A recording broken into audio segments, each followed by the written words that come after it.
Ladies and gentlemen, please welcome Barbara Van Allen, President of the Economic Club of New York. You got to ask a question if people are going to want at least to learn something. Yeah, at the same time. Good afternoon and welcome everyone. I'm Barbara Van Allen, President of the Economic Club of New York. I'm honored to preside at today's event. Currently in our 112th year, the Economic Club of New York is the nation's leading nonpartisan forum for discussions on economic, social, and political issues. More than 1,000 prominent guest speakers have appeared before the club over the last century and have established a very strong tradition of excellence. I would like to take a moment to recognize those of our 297 members of the Centennial Society attending today in the front of the room, as their contributions continue to be the financial backbone for the club. They actually enable us to offer our wonderful, diverse programming now and into the future. We'd also like to welcome students joining us today from Columbia Business School and Harvard Business School. In addition, we have attending members of the 2019 class of ECNY Fellows, a select cohort of next-generation thought leaders sponsored by members of the club for our year-long program. Welcome to all of you.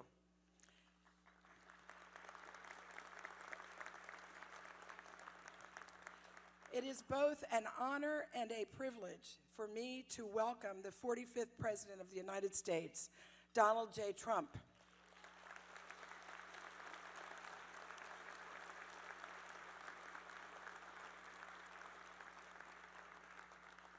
President Trump built on his success in private life when he entered into politics and public service. He's a graduate of the University of Pennsylvania Wharton School of Finance and followed in his father's footsteps into the world of real estate development, making his mark in this great city. And his first book, The Art of the Deal, is considered a business classic. So the author of 14 books. Mr. Trump announced his candidacy for president June 2015, and 1 year later became the Republican nominee, clearing the field of 17 Republican candidates during those primaries, and won the presidency in his first run ever for political office. Following the president's address, we will have questions and answers from two distinguished questioners. As a reminder to everyone, this conversation is on the record. It is being carried live. So if everyone could please turn their phones to silent. Mr. President, the podium is yours, sir.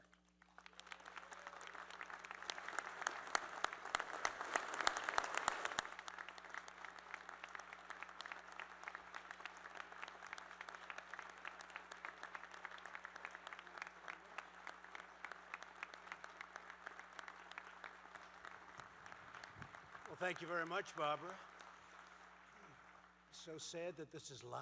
She said it's live. Well, it's always live. There's always somebody with a phone. It becomes live. Ask a lot of politicians that are no longer in politics. I want to thank Marie-José Gravis for your incredible leadership of the club. It's an honor to be here. It is wonderful also to be back in New York with so many friends and distinguished leaders, business and finance, academia, and I have to add, in real estate. All my real estate friends are here. I'm especially grateful for and to your longtime club members, because it's a club with a tremendous reputation and somebody doing an absolutely incredible job as director of the National Economic Council, a friend of mine who I got on. I've been hearing this voice for 35 years. It's driving me crazy. Larry Kudlow. Always calm, always cool, and he's just Larry. And he's terrific, I'll tell you that. 3 years ago, I came to speak before this storied forum as a candidate for president. And at that time, America was stuck in a failed recovery and saddled with a bleak economic future, and it was bleak. Under the last administration, nearly 200,000 manufacturing jobs had been lost. Almost 5 million more Americans had left the labor force. And Jobs were not exactly what you would call plentiful, and 10 million people had been added to the food stamp rolls. In 2016, the Department of Labor predicted that Americans would continue dropping out of the workforce in record numbers. They predicted and projected a decade of sluggish growth, and they expected unemployment over 5%, and really 6, 7, and even in some cases 8% for years to come. The so-called experts said the Americans had no choice but to accept stagnation, decay, and a shrinking middle class as the new normal. That was said all the time. In short, the American people were told to sit back and accept a slow, inevitable decline. But I never believed for one moment that our magnificent nation was destined for a diminished future. I knew that our destiny was in our own hands, that we could choose to reject a future of America and really look at a future of American decline unacceptable, and to build a future of American dominance, which is what I wanted. It couldn't be any other way. I would have never done this. I refused to accept that Americans had to lower their expectations or give up on their dreams. America is the single greatest country in the world, and I knew that working together, we could make it even greater. In 2016, I stood before you, supremely confident in what our people could achieve if government stopped punishing American workers and started promoting American workers and American companies. Our middle class was being crushed under the weight of a punitive tax code, oppressive regulations, one-sided trade deals, and an economic policy that put America's interest last, and a very deep last at that. I knew that if we lifted these burdens from our economy and unleashed our people to pursue their ambitions and realize their limitless potential, then economic prosperity would come thundering back to our country at a record speed. That's what's happening. Today, I'm proud to stand before you as President of the United States to report that we have delivered on our promises and exceeded our expectations by a very wide margin. We have ended. Thank you. I was waiting for that. Thank you. I was waiting for that. I almost didn't get it. We have ended the war on American workers. We have stopped the assault on American industry.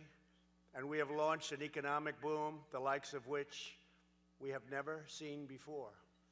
I did this despite a near-record number of rate increases and quantitative tightening by the Federal Reserve since I won the election. 8 increases in total, which were, in my opinion, far too fast an increase and far too slow a decrease. Because remember, we are actively competing with nations who openly cut interest rates, so that now many are actually getting paid when they pay off their loan, known as negative interest. Who ever heard of such a thing? Give me some of that. Give me some of that money. I want some of that money. Our Federal Reserve doesn't let us do it. I don't say, thank you. The smart people are clapping. Only the smart people are clapping. I don't say that's good for the world. I'm not president of the world. I'm president of our country. But we are competing against these other countries nonetheless, and the Federal Reserve doesn't let us play at that game. It puts us at a competitive disadvantage to other countries. Yet in the face of this reality, Our economic policies have ushered in an unprecedented tide of prosperity, surging all throughout the nation. We're paying interest. By other comparisons, we're paying actually high interest.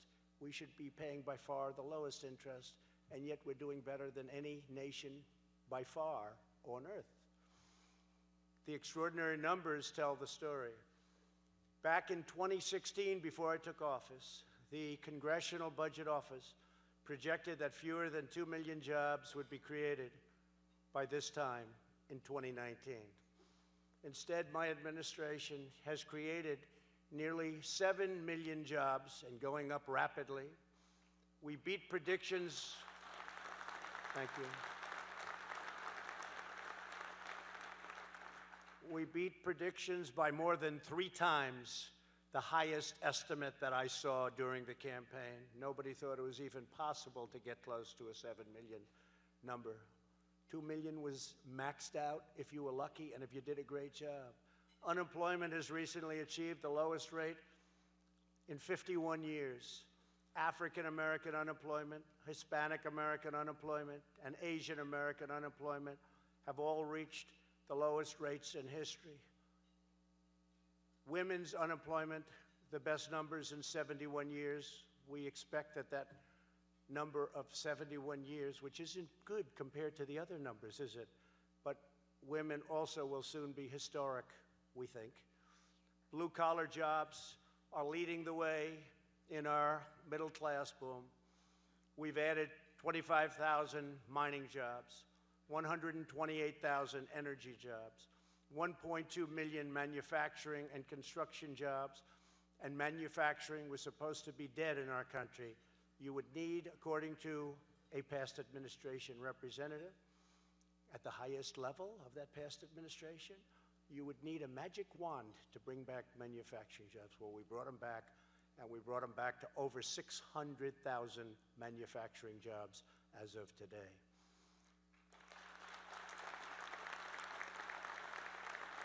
And those are very important jobs. Nearly 7 million people have been lifted off, very importantly, food stamps. 7 million people off of food stamps. And we're getting Americans off of welfare and back into the workforce. Nearly 2.5 million Americans have risen out of poverty. That's a record. The rate of African American and Hispanic American families in poverty has plummeted to the lowest level ever recorded by far. Most of you people wouldn't know these numbers because most of you aren't very active in the market. But since my election, the S&P 500 is up over 45%, the Dow Jones is up over 50%, and the NASDAQ is up 60%, slightly more.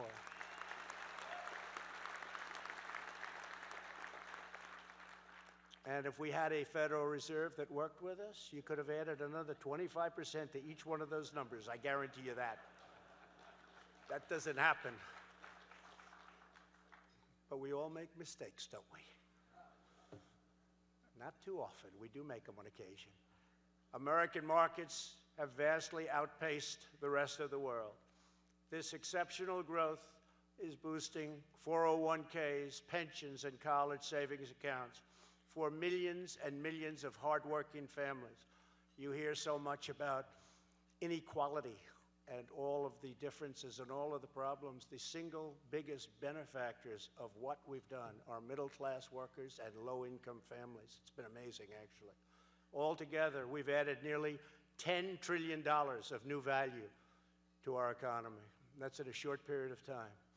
Remember, I only use numbers from the time of the election because I can't go to January 20th. It's not fair. We picked up tremendous stock market and economic numbers. They actually went wild the day after I won. I think that should be attributed to us, not attributed to somebody else, because it would have gone in the opposite direction. It would have gone in the opposite direction had the other result taken place, which fortunately it didn't. Last year, GDP growth matched the fastest rate in more than a decade, and it was the best of the G7 countries by far, by far.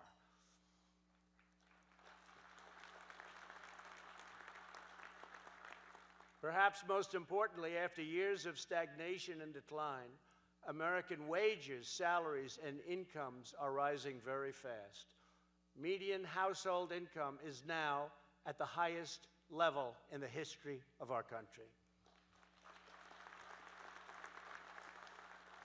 The average median income under President Bush rose only $400 over an 8-year period. Under President Obama, it rose $975 over an 8-year period. And under my administration, it rose $5,000 over slightly more than just 2.5 years. That's a big difference. And if you remember, President Obama was paying 0% interest for a long period of time, while we're paying a much higher rate of interest. But in addition to the $5,000, we have to add $2,200 for the tax cuts, average tax cuts, and $2,000 to $3,000 for regulatory and energy cuts. So that would be a total of almost $10,000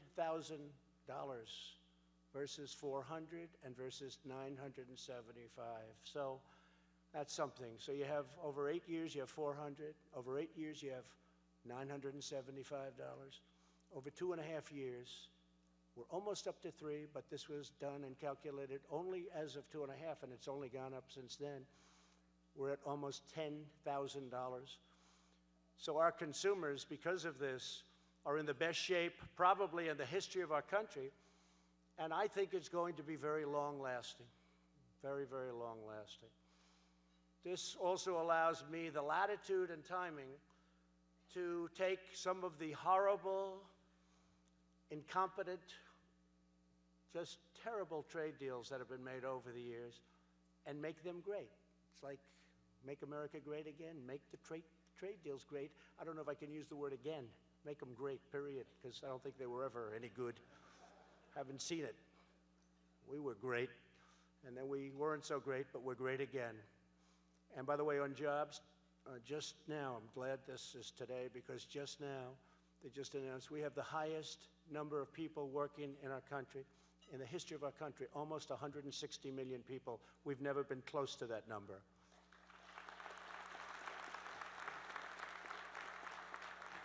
So we've achieved this stunning turnaround because we've adopted a new economic policy that finally puts America first. As president, I understand and embrace the fact that the world is a place of fierce competition. We're competing against other nations for jobs and industry growth and prosperity. Factories and businesses will always find a home.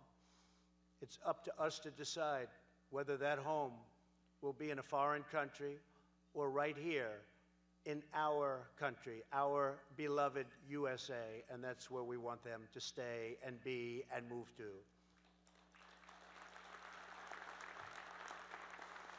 If we want our families and communities to prosper, America must be the best place on earth to work, invest, innovate, build, pursue a career, hone a craft, or start a business. We want companies to move to America, stay in America, and hire American workers. My mission is to put our country on the very best footing to thrive, excel, compete, and to win. For many years, our leaders in Washington did the exact opposite. They imposed the highest corporate tax rates in the developed world, so high that people couldn't even understand what they were doing, and they would leave.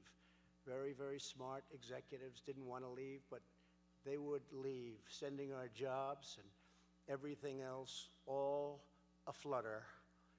They waged an unethical regulatory assault on the American people. They tried to shut down American energy, and by the way, they're still trying. You want to see energy shut down? Take a look at what I'm competing against on the other side. I don't think they even believe in energy. So far, I haven't found any form of energy that's acceptable to them. I think they think the factories are just going to work without energy, don't they? They don't have a clue, these people, but I don't want to mention it yet. I want to wait a little bit longer. Let them go a little bit further so they can't take it back. Because as a campaign, I like it. I like it very much.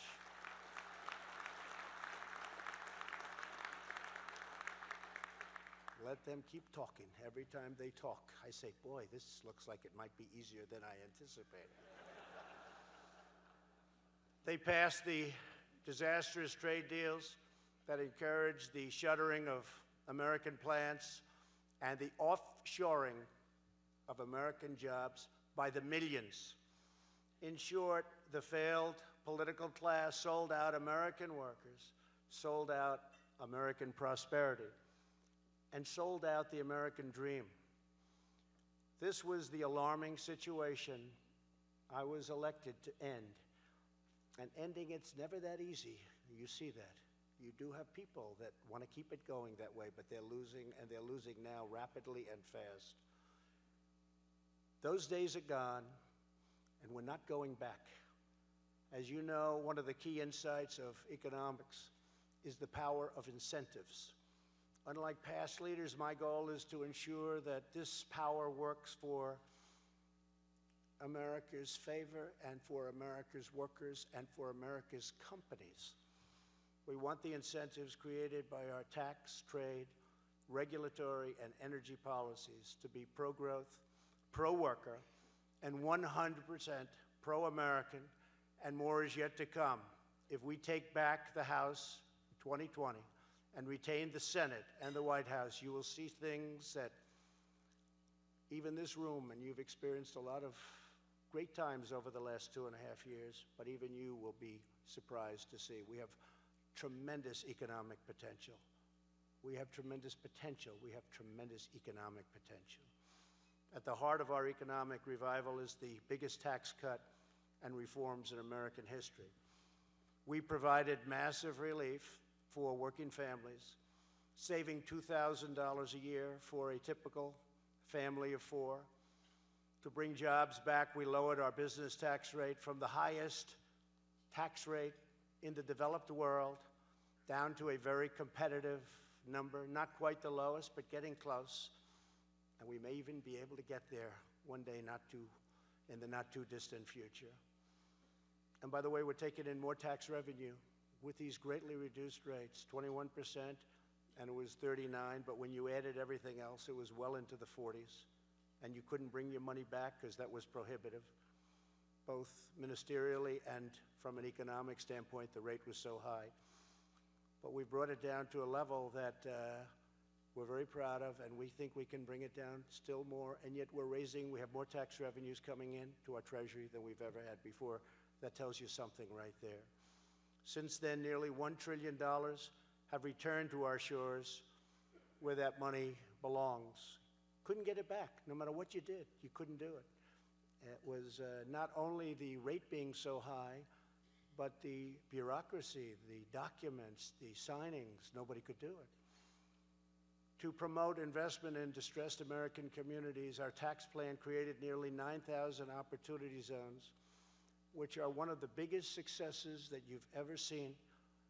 I don't think there has ever been anything like it. Worked with Tim Scott, Senator Tim Scott, South Carolina, and many of the great senators that we do work with, and frankly, Congress. So we passed something that nobody thought was possible to get passed, and nobody thought it could ever work the way it is. Capital gains on long-term investments are now taxed in an opportunity zone at 0, and money is flooding in. Investment is pouring into these long-neglected communities. The government wasn't putting money in, nobody was, they were dying. And now tremendous, they call it neighborhood push. It's incredible what's happening. It's not spoken of by the fake news media, but they should speak about it, because I will tell you, it's one of the great successes that we've all had. And it's employing tremendous numbers of people, and you have communities that were down and totally out, and they're reviving like nobody's ever seen. Opportunity zones, remember those two words. We believe in no American left behind, and we understand the enormous power of investment, capital, and opportunity to revitalize communities and bring hope where it is needed the most. To liberate our economy, my administration launched the biggest, boldest, and most ambitious campaign to reduce regulation. Nobody has ever come close. No administration has ever come close. In 2.5 years, we've done far more than any other administration, whether it was 4 years, 8 years, or in one case, more than 8 years. Nobody's come close to doing what we've done with regulations.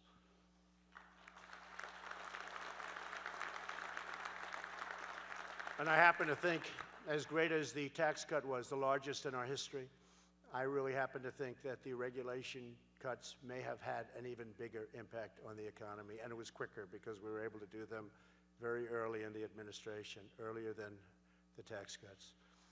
Within days of taking office, I issued an executive order to end the outstanding, horrible federal intrusions that you saw. It was an onslaught into business, into people's lives, and it was really done by unelected bureaucrats.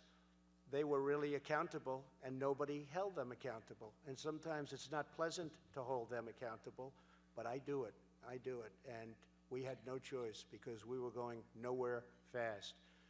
My order required that for every one new regulation, 2 old regulations must be eliminated. But instead of 2 for 1, we have now eliminated 9 for 1, and we think that within the next 6 months, it will be close to 20 for 1 instead of 2 for 1.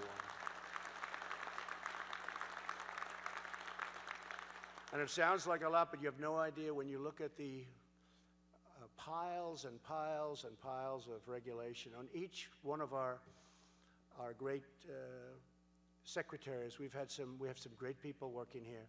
But you'd go into rooms that are half the size of this, and they would literally be stacked to the ceiling with regulations. Nobody's ever seen anything like it. And we have actually, I think, a fairly long way to go. We need regulation, but it has to be smart regulation. Highways were taking 20 years to get built, to get approved. You'd put in an application, 20, 21 years later, they'd reject it. It would cost many, many times more, 25, 30, 40 times more. But they were taking 20 years. We're trying to get that down to 1. And it may get rejected, and that's okay. But you haven't spent 20 years on environmental impact statements in order to build a simple highway or roadway that's desperately needed. So we have it down close to 1 year. We want to hit the 1-year number. And if it doesn't work, we're going to reject it, but it's going to be rejected fast, swiftly. But mostly it's not going to be rejected. We ended the ridiculous Waters of the United States rule. What a beautiful name. The name was beautiful. The act was a disaster. It didn't allow you to do anything. When I signed it, I said, you know, Waters of the United States, what could be a more beautiful title? I'm going to get killed when I sign this. To kill it. I had to kill it. It made land development prohibitive. It made impossible situations for farmers, for everybody. And I had 35 people in my office, farmers and builders and ranchers and others, strong people, very strong men and women, and almost all of them were crying. They said, you've given our life back. These laws were horrible. They took away everything. You would have a puddle in your land, and they would call it, you were under river control, you were under lake control for what is called a puddle. You couldn't get anywhere near it. And if you did, you'd literally be arrested. We're streamlining approvals for critical infrastructure. Our regulatory roadblock is also leading to major price reductions in health care and prescription drugs. We've gotten the prescription drugs down, first time in 53 years that prescription drug prices have gone down. And if we had help from the Democrats, which we do not have, you possibly have noticed that, we would be able to cut prescription drugs by 30, 40, and 50%. I've told some of the governors, Ron DeSantis in Florida, go buy them from other countries. I'm okay with it. I'm going to give them an executive order. because Canada and other countries sell the exact same drug from the exact same factory for sometimes 50, 60, and 70% less than we do. And rather than going through the political charade and all of the things where the middleman, I hope we don't have any middlemen in here because somebody's not going to like me too much. We have a middleman. Any middlemen? I think they have to be the richest people in the world if you want to know the truth. They make far more than the drug companies in most cases. But I said, buy it from other countries. You go out to other countries, and what's happening already is the companies are coming back and they want to make great deals because now I'm giving the right to governors to go to Canada, go to England, go all over Europe, where the prices are so much less, because we were forced to pay for all research and development, and they didn't pick up any of the cost. Ridiculous rules, so unfair to our country. I said, buy them from other countries and pass along the savings. The savings will be staggering, and we're starting that program. But as soon as we start that program, watch what happens with the drug prices. They'll come down over here. Because it's the same companies that make the drugs. It's the exact same companies, hard to believe. Altogether, our regulatory cuts, as mentioned, save American households thousands and thousands of dollars every year. The foundation of American liberty and prosperity has always been the rule of law. Throughout history, economies have failed when the rule of law is abandoned. That's why we must protect the constitutional rule of law in our country at all costs. So important. We've got some lawless people in some very high positions. They're lawless. For this reason, we have now appointed, as of today, 161 and fully approved brand new federal judges, Court of Appeals judges, to interpret our Constitution as written. That will soon be 182 judges, and as you know, 2 Supreme Court justices who are great gentlemen, both fully in and making some very big decisions even today as we speak. The 161, 162 that we have now will be at 182 within 2 months, and then we normalize, meaning we go through the normal system. When I came into office, one of the first things I said was, how many federal judges do I have to appoint? Because I always heard it was the single most important thing a president can do, federal judges and Supreme Court justices. They said, sir, you have 142. I said, what? Because I was always told you would never have any. Maybe you'd have 1 or 2, maybe 3 if the previous president wasn't doing a good job. But they said, you have 142. I said, you have to be kidding. And we did. We had 142, and we've added to that through different things. And we will be at 182. That will be a record. Nobody's ever done that before. It was shocking, but I just want to say thank you very much, President Obama. We appreciate it very much for the 142. Thank you. I'm sure his party is thrilled with him, but if they aren't, they won't say anything. Don't worry about it. Thanks to these and other policies, last year the World Economic Forum recognized the United States as the globe's most competitive economy. We've put it back into this position where we are competitive like no other nation. To fuel our economic boom, we are boldly pursuing American energy independence. And you see that in the Middle East, where ships are at great danger, and they keep saying, what happened to the American ships? They don't see too many American ships over there anymore. Do you notice that? We stopped the radical crusade to dismantle U.S. energy production and empower rogue regimes.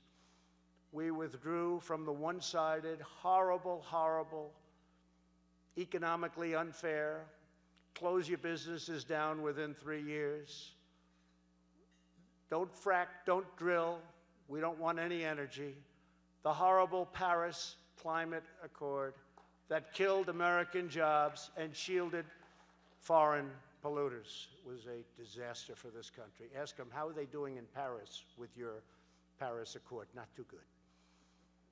And I will tell you, when I signed, that was another one. Clean waters of the United States, well, the Paris Accord too.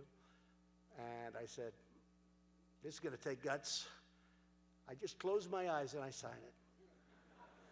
I got one day of a big hit from some of the radical left newspapers, and then after that, everybody thanks me. They thank me so profusely. You're talking about trillions and trillions of dollars of destruction would have been done to our country with the Paris Climate Accord. And it is so unfair. It doesn't kick in for China until 2030. Russia goes back into the 1990s, where the base year was the dirtiest year ever in the world. India, we are supposed to pay them money because they're a developing nation. I said, we're a developing nation too. Why aren't we? Under the WTO, China is called a developing nation. So we wrote him a letter recently. Larry knows it. I'm not sure Larry liked the idea too much, but he went along with it. We wrote him a very tough letter, Larry, and we said, what? Oh, Larry wrote it. He said, oh, well, you hopped on that bandwagon quickly, didn't you? That's okay. But we wrote him a letter, and we said much more strongly than the letter that not fair to have China as a developing nation. One of the reasons they've taken advantage of us is because of that, and we're considered the big fat cow, and no longer.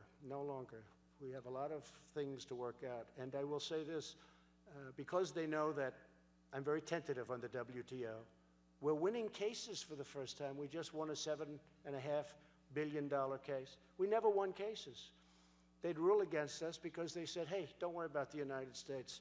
They're the stupid people. Don't worry, rule against them. Keep rule. We had case after case. Now we're winning cases because they really think that I'll do something very powerful, which we have the right to do. And they're right when they think that way.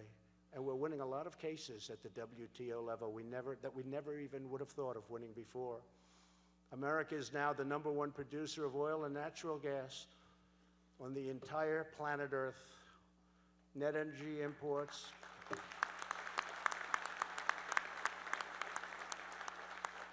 Net energy imports, this is so great, set a historic low. It's a 58-year low, but that's only because they only go back 58 years, meaning I assume if it's low now, it's lower than it used to be, unless something happened that's very strange back then. But it's at a historic low. We are now a net exporter of natural gas, and we recently became a net exporter of crude oil and petroleum products for the first time in our country's history. It's a big thing. According to the Council of Economic Advisors, the astonishing increase in production made possible by the shale revolution saves Americans $2,500 for a family of 4 in lowering electric bills and prices at the pump. And the number is actually now even higher than that.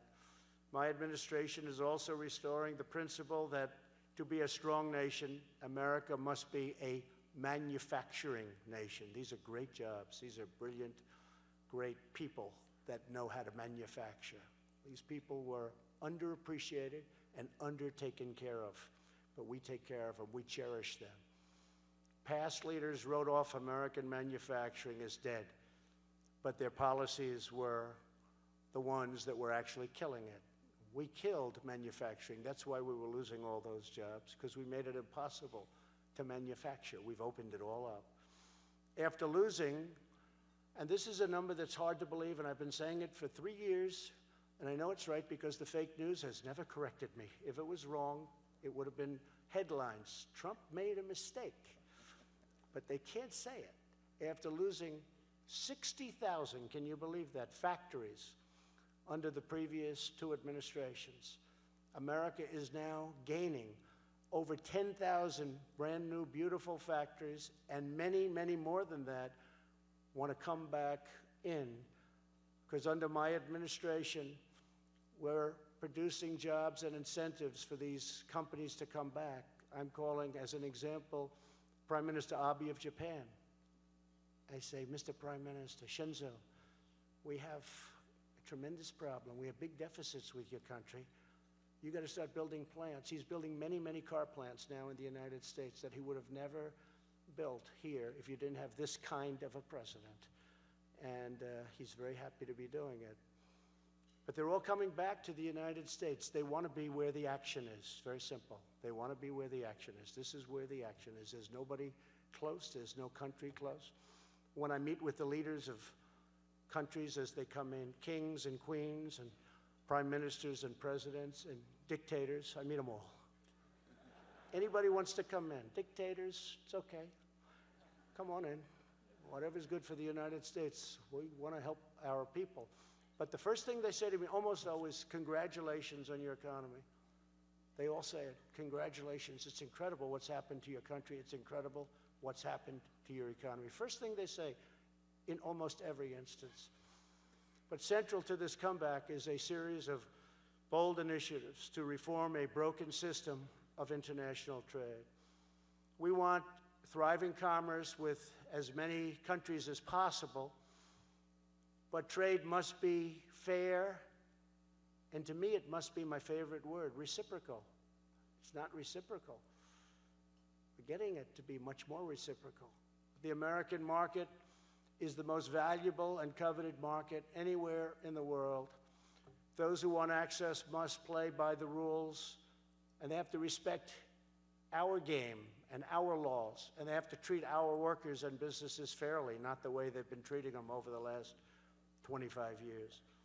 America will not be taken advantage of anymore.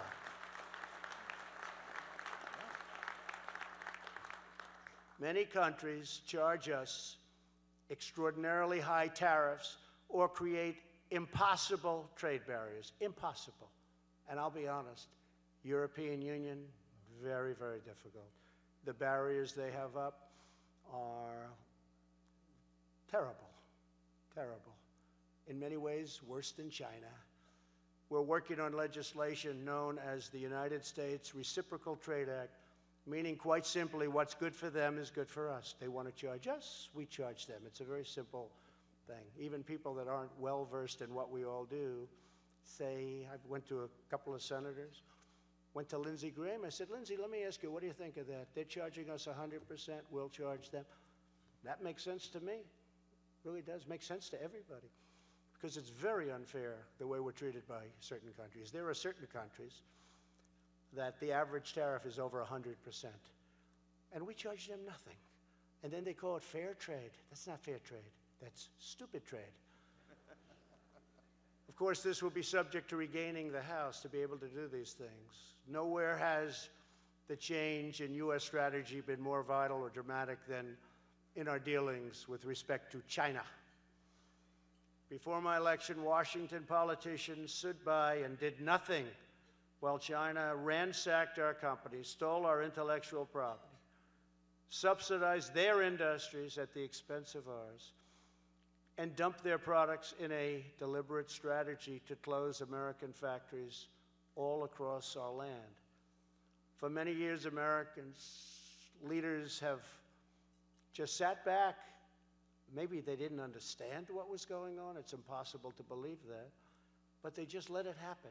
And it's gotten worse and worse and worse. And now we've changed it. It's changed a lot. I'm sure you haven't noticed, but it's changed a lot.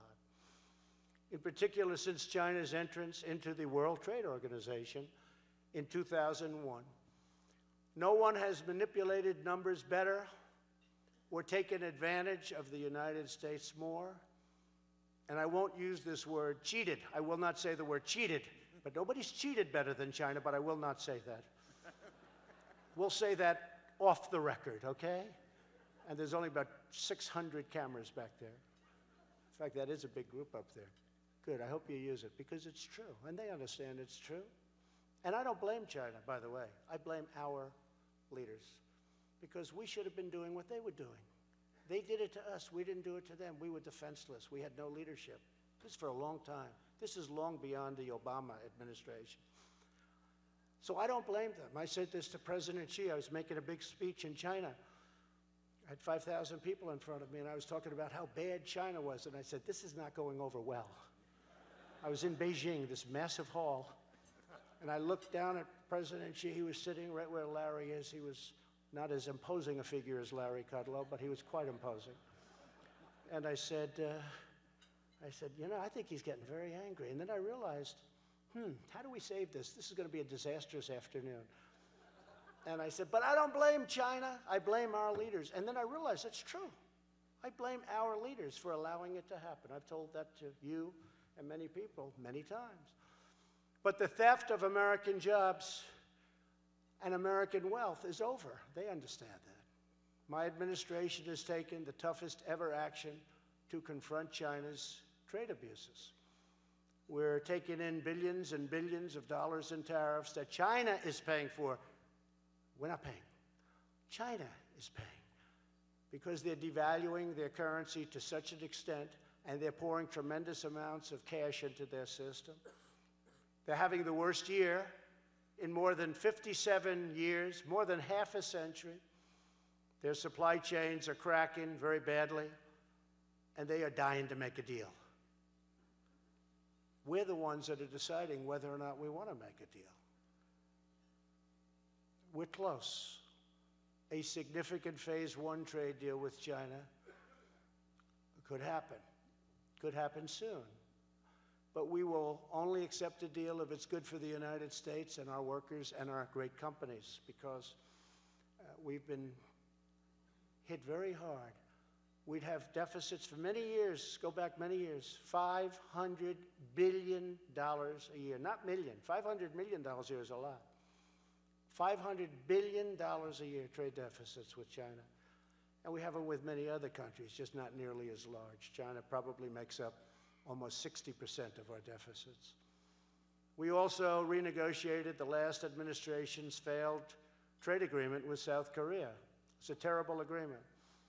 Our new agreement doubles the number of American cars that can be sold to South Korea under the U.S. standards, and it keeps America's 25% import tax, known as the chicken tax on small trucks, which was all ready to disappear.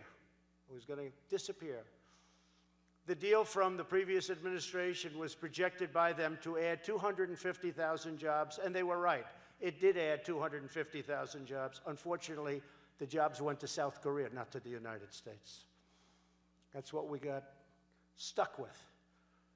We also struck a deal, which is historic, with Japan. It's just partial because we're having very tough negotiations and strong negotiations with Japan to substantially reduce barriers for American agriculture and facilitate $40 billion in digital trade and agricultural purchases. That deal was signed. And it's a great deal, but it's only phase one of the Japan deal, too. A lot of these leaders don't like me too much, folks. When you hear that I'm not so popular in various countries, please don't accept that as, gee, he doesn't have a good personality. Just realize what I'm trying to do for you. It's about time, okay? Please.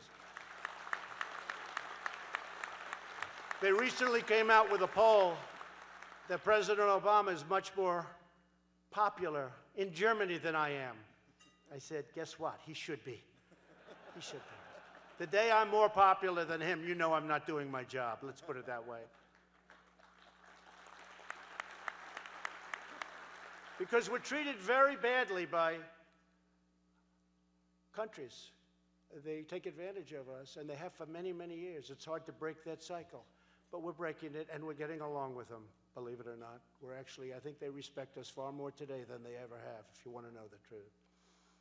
We're replacing one of the worst trade deals ever in history, NAFTA, with the brand new U.S.-Mexico-Canada agreement, a historic win for American farmers, energy producers, and manufacturers. And the reason it's such a good deal for us is I said, listen, if you don't sign this deal, we're going to charge you tariffs on your product coming into the United States, including all of those cars that are now manufactured in Mexico. 30% of our business was lost over the last 20 years, went to Mexico. I said, so if you don't sign it, so it's good agreement, we're going to just charge you tariffs, and they signed everything we wanted. The USMCA will create up to 500,000 American jobs and add at least 1.2% more to our total GDP, and it should be much higher than that. Yet Democrats in Washington would rather pursue outrageous hoaxes and delusional witch hunts, which are going absolutely nowhere. Don't worry about it. than pass the USMCA and deliver real stuff for the American workers. It's a great bill. USMCA had put pressure on the Democrats. There's tremendous pressure already. And most of them, if you had a vote today, I think most of them would actually vote for it. But Nancy Pelosi, nervous Nancy, has to put it out there and sign.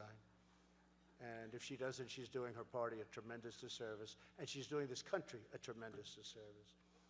As we create millions of new jobs, we are also transforming lives.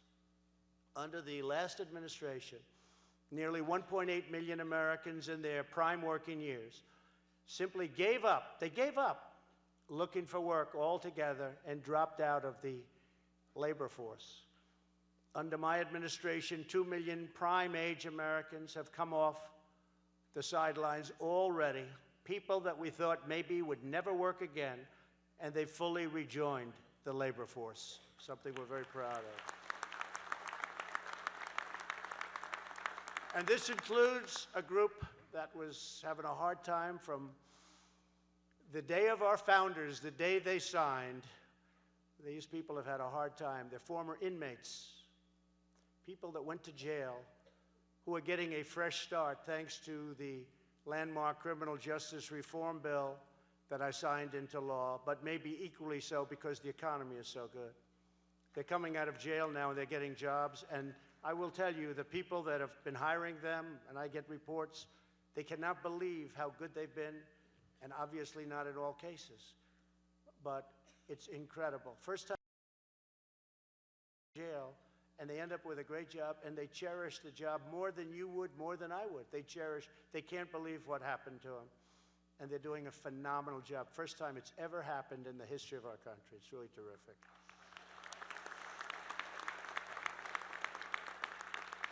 When we say hire American, we mean hire all Americans. By focusing on the needs of people, not the desires of government, we're helping our citizens realize their ambitions and pursue rewarding careers. Over 1.1 million fewer Americans are now forced to rely on part-time work today than when I was elected. That's a tremendous number. People are working 2 jobs and 3 jobs and making less money than they made 21 years ago. That was the stat. A record number of Americans are quitting the job that they have to take a job that they like even better. They like the job better. They like getting up in the morning, like we all do. They like going to work. And they have something that they can do, and they're getting paid more money for it, which is something that's probably never happened before in this country to the extent it's happened now. This increased competition is driving up wages for blue-collar workers who are the biggest beneficiaries of what we're talking about and all the things that I'm mentioning today. Real weekly wages for the lowest paid earners have grown more in the first 3 years of my administration than in the entire decade before my election, and decade and much more than that. Since the election, real wages have gone up 3.2% for the median American worker, but for the bottom income group, real wages are soaring, a number that's never happened before, 9%. And that means you might make a couple of bucks less in your companies. You know what? That's okay. That's okay. This is a great thing for our country. When you talk about equality, this is a great thing for our country. Our tight labor market is helping them the most.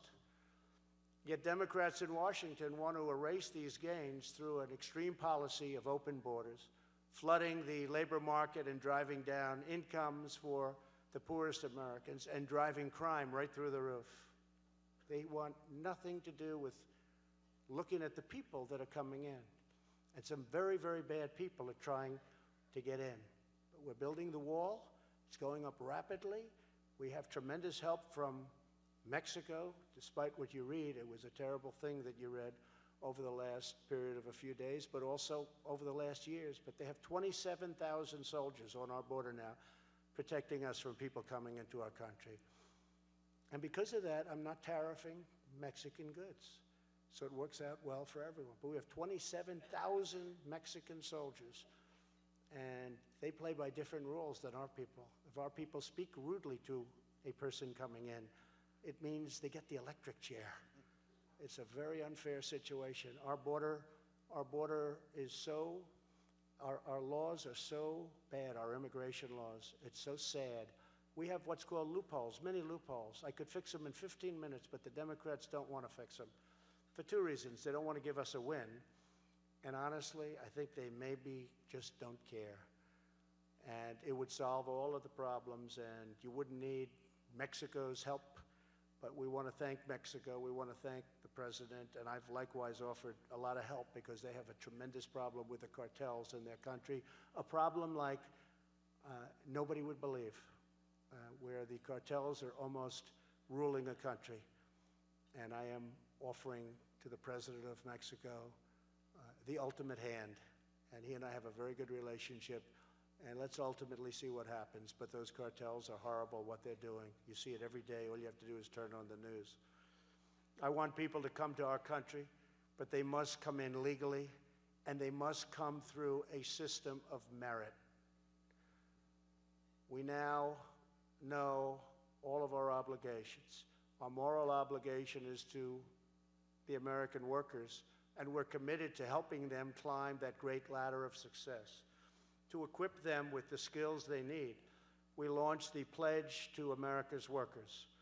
367 private sector partners are providing more than 14 million skills and career training opportunities for U.S. workers. And I have to say, I'm very proud of her. My daughter, Ivanka, that's all she wants to talk about. I say, Ivanka, can we please talk about something else? No, Dad. I met today with Walmart. They're taking 1 million people. She wants to make these people have great lives. And when she started this 2.5 years ago, her goal was 500,000 jobs. She's now created 14 million jobs, and they're being trained by these great companies, the greatest companies in the world, because the government can't train them. It's a great thing. So Jared's here, and you'll thank Ivanka. She's done an amazing job. 14 million from 500,000.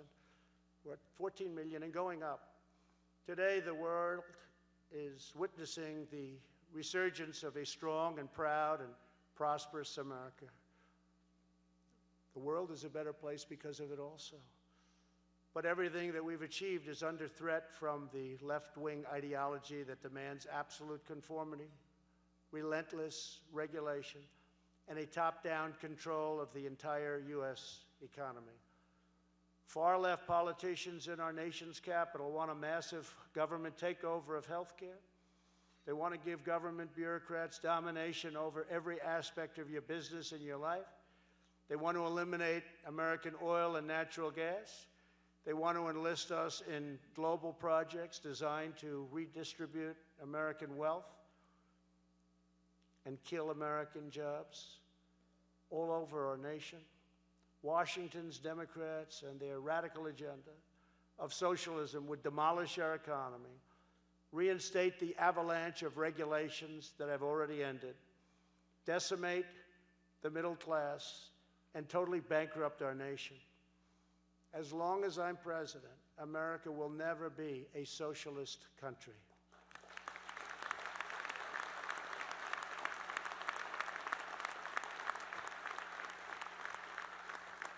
We are reawakening the majestic spirit of enterprise and exploration, discovery, and all of the other things that we need to create that exceptional character that our nation is developing now more than at any time in the past. We're a nation of unbridled pioneers and adventurers and risk-takers.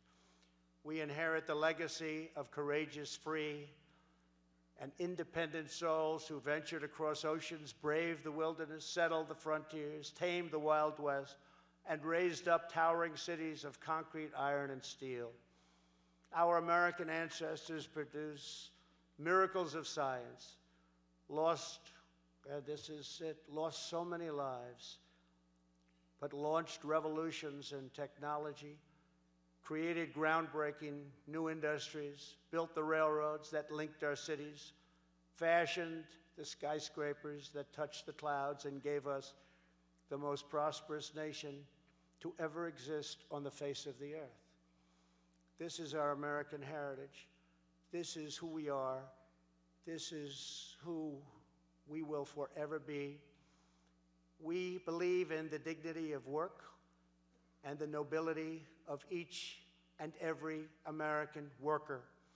We believe the future is forged in the mind of the American inventor, the soul of the American craftsman, the heart of the American entrepreneur, and the faith of the American investor. We know that there is nothing we cannot achieve as one team, one people, one family, and one glorious nation under God. With everyone here today and millions of patriots across our land, we are making America stronger, prouder, and greater than ever before. And ladies and gentlemen, the best is yet to come. Thank you, God bless you, and God bless America. Thank you very much. Thank you. Thank you very much.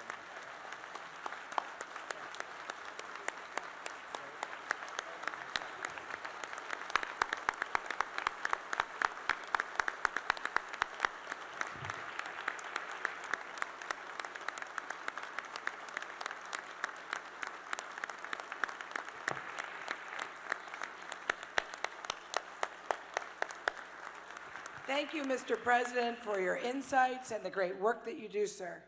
We'll now move to the question and answer portion of our program. Our two very able questioners today are Mr. John Hess, CEO of Hess Corporation, and Mr. Mark Galogli, Managing Principal of Centerbridge Partners. Mr. Hess, you have the first question. Mr. President, welcome back to New York.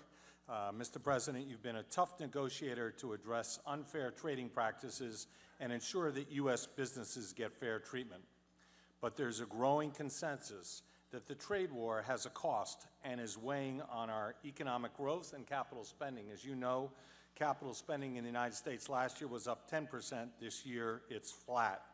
While you mentioned in your speech significant progress that has been made on several fronts, a number of industrial sectors have recently been hurt: manufacturing, automotive, and oil. What are your plans to address these economic headwinds? Good, thank you, John. They haven't been hurt. You know, they were totally down. Now they are a little bit down because a little bit, perhaps, the uncertainty of trade wars, but there is no uncertainty. We're the bank that everybody wants to take from. We're the source that everybody needs and everybody wants all over the world. The real cost, John, would be if we did nothing.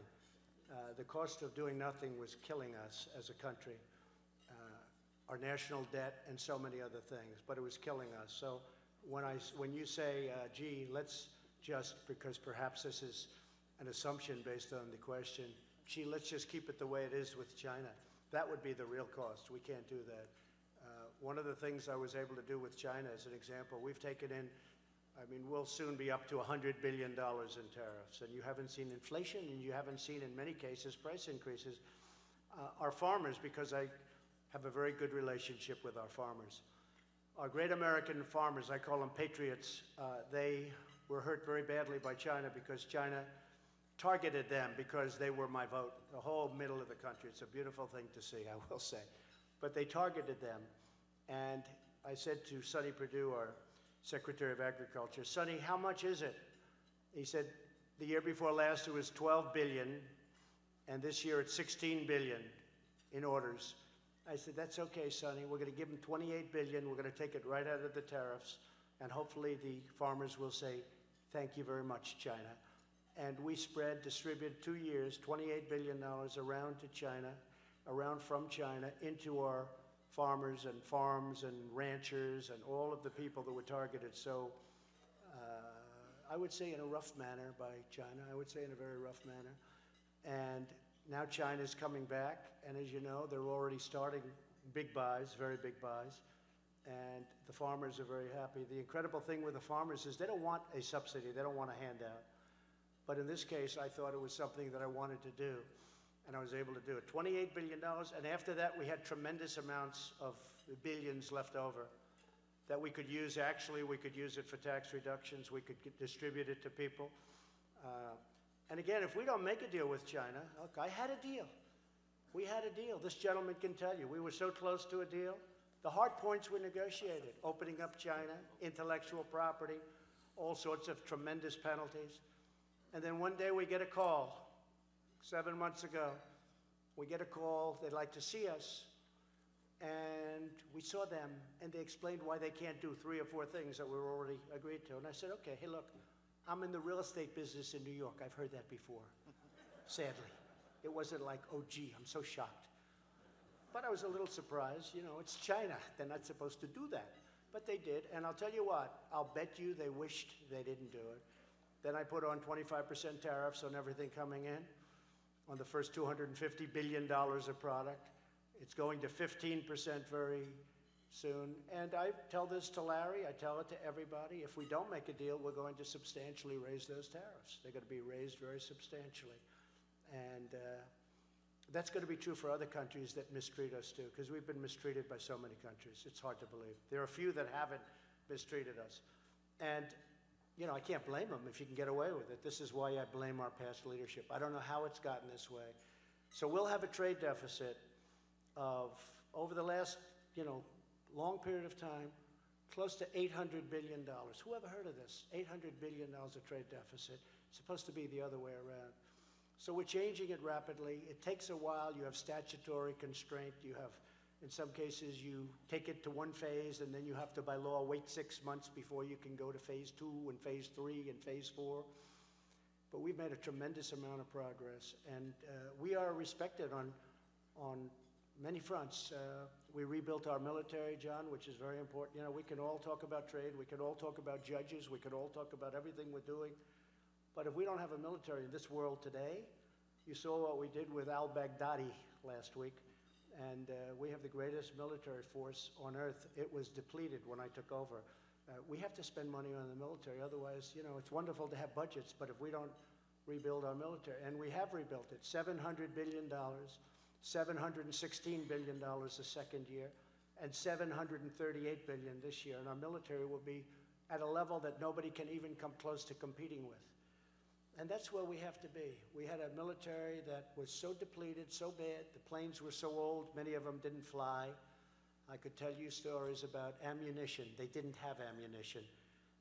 We had a real problem. Well, we have to do that. Otherwise, everything we talk about doesn't matter, because we have some very big, very powerful players. I'm not talking about radical Islam. I'm talking about beyond radical Islam. We have to look at the even bigger picture. But we handle radical Islamic terrorism in addition. We wiped out ISIS, and now would like to bring our people back home. We kept the oil, you know, we kept the oil. We want to bring our people back home. But when I took over 3 years ago, ISIS was all over various parts of the Middle East. I'd show you a map. It was put as a certain color, and that color was very predominant. And now that color doesn't exist. Now you're going to have offshoots, and they'll start building up again. And it would be nice if other countries could handle it, but maybe they won't.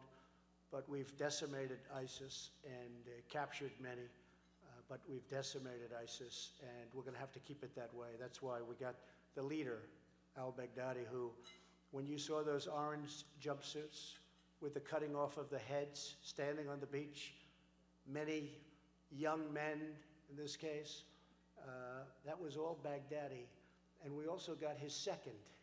They had just taken a man. He just became second. Well, he got it too. And guess what? We have our eye on his third. His third has got a lot of problems because we know where he is too.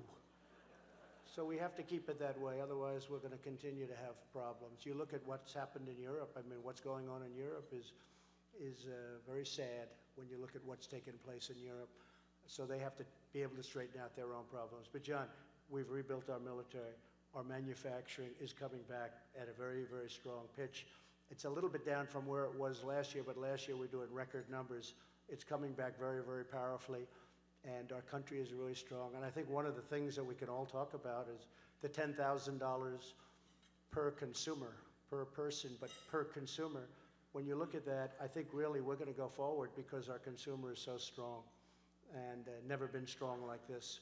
So we're in great shape for the future. Thank you, John. Thank you, Mr. President.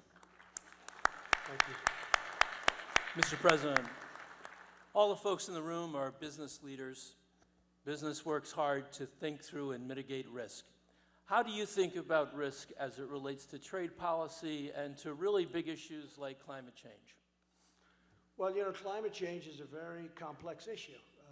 I consider myself to be, in many ways, an environmentalist, believe it or not. When I build buildings, I did the best environmental impact statements. I know the game better than anybody.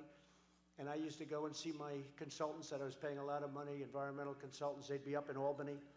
And I'd say, what are they doing up here? Well, they were trying to make it more difficult, so we'd have to hire them and pay them even more money than we were paying them now. And I know what it is, but to me, it's clean air and crystal clean, clear water.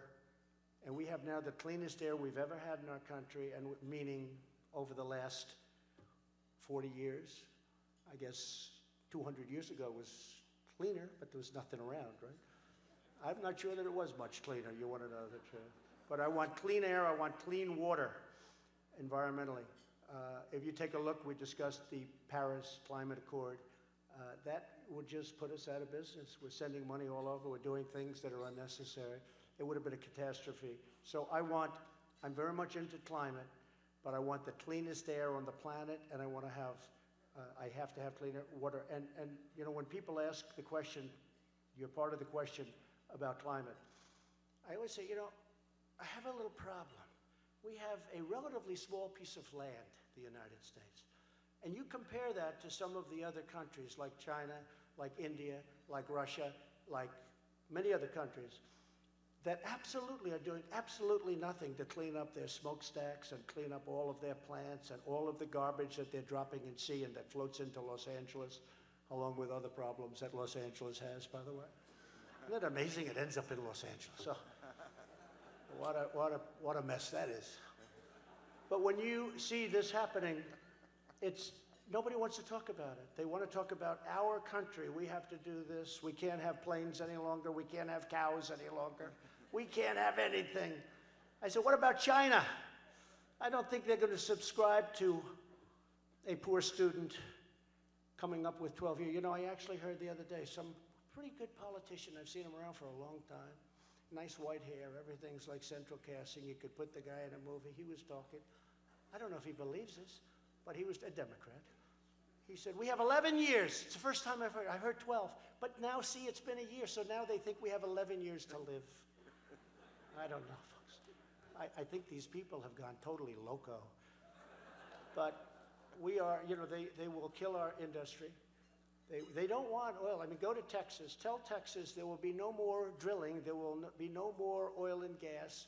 We'll put hundreds of thousands of people out of work. We won't fuel our factories. And now you're talking about millions and millions of people. And you're talking about a country that couldn't even exist. These people, I almost don't know. Is this politics? Because I think it's bad politics. I think it's bad politics. But we have to be very careful. You know, recently I walked into a meeting and I was with a group of people that have, you know, generally I didn't like. I never liked them. It's a certain group of people. I have my likes and dislikes in life.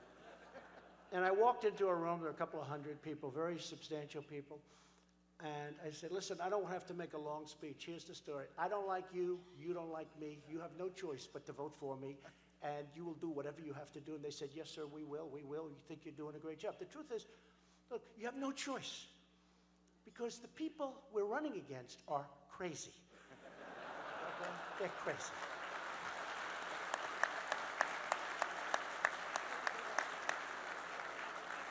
And I have to say this, I don't think there is that much. I think the biggest risk is the election, I'll be honest. I think the biggest risk, because I actually believe some of these people mean what they say. I really believe that. And it's just not acceptable. We have a very important election coming up. I think we're going to do very well. I think we're going to win it. I think we're going to win it hopefully easily, but it doesn't matter as long as we win it by a vote.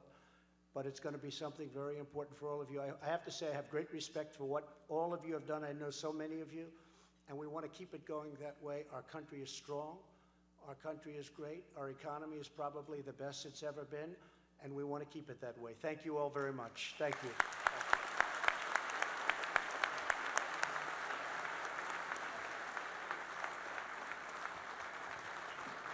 Thank you, Mr. President. Let's give him a...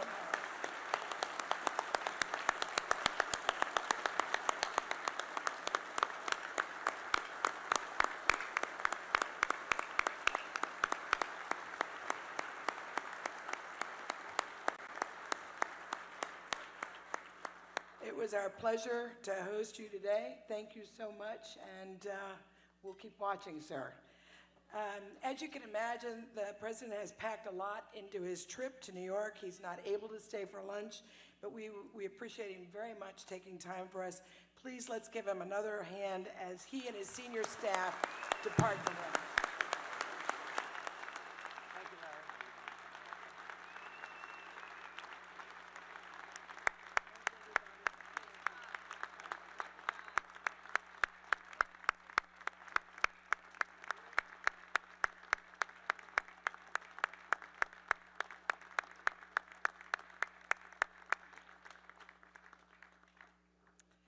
I'm pleased to announce that we have many great speakers still ahead of us this fall, starting with David Cardani, the President and CEO of Cigna.